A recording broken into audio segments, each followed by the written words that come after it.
ইলশেগুড়ি বৃষ্টি আর ইলিশ মাছ এই বর্ষাকালে সবারই প্রিয়। বিশেষ করে বাঙালির ইলিশ পাতে থাকবে না বর্ষাকালে তা কি হয়, কিন্তু সেই স্বাদে এবার বালি পড়তে চলেছে। কারণ একদিকে বাংলাদেশ থেকে ইলিশ আমদানি বন্ধ, অন্যদিকে আবহাওয়া অনুকূল হলেও মাছ ধরতে যাওয়া বারণ মৎস্যজীবীদের। আবহাওয়া দপ্তর সেই বার্তাই দিচ্ছে, আগামী কয়েকদিন এই মৎস্যজীবীদের সমুদ্রে যেতে নিষেধ করা হয়েছে। গত কয়েকদিন ধরেই নিম্নচাপের প্রভাবে প্রথমে এবং এখন সমুদ্র উত্তাল রয়েছে।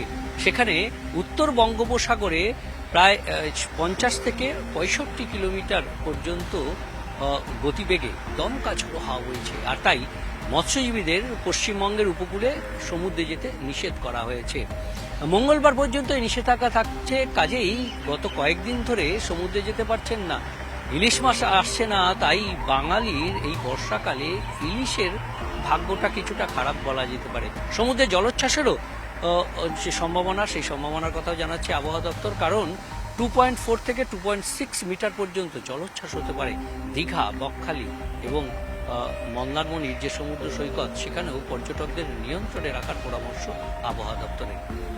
আর এর যে প্রভাব তা পড়বে দক্ষিণবঙ্গেও বৃষ্টির সম্ভাবনা। আজ এবং কাল দক্ষিণবঙ্গের সব জেলাতেই বৃষ্টির সম্ভাবনা রয়েছে। কলকাতাতেও হালকা থেকে মাঝারি বৃষ্টি, বজ্রবিদ্যুৎ সহ হবে। উত্তরবঙ্গের সব জেলাতেই আজ বজ্রবিদ্যুৎ সহ বৃষ্টির সম্ভাবনা, একেবারে দার্জিলিং থেকে মালদা পর্যন্ত।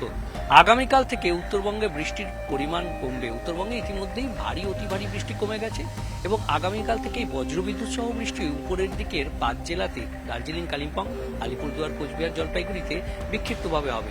তবে দক্ষিণবঙ্গে আজ এবং আগামীকাল অর্থাৎ এই 48 ঘন্টায় বৃষ্টি বাড়বে, কারণ মৌসুমী অক্ষরেখা ক্রমশ বাংলার দিকে এগিয়ে আসছে।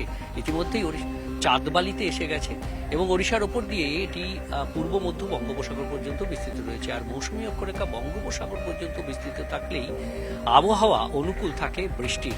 আর সেই পরিস্থিতি তৈরি হয়েছে। ইতিমধ্যেই দক্ষিণবঙ্গের বেশ কিছু জেলাতে ভারী বৃষ্টিরও সম্ভাবনা রয়েছে। দক্ষিণ 24 পরগনা, উত্তর 24 পরগনা থেকে শুরু করে একেবারে পূর্ব মেদিনীপুর, পশ্চিম মেদিনীপুর থেকে ঝাড়গ্রাম এবং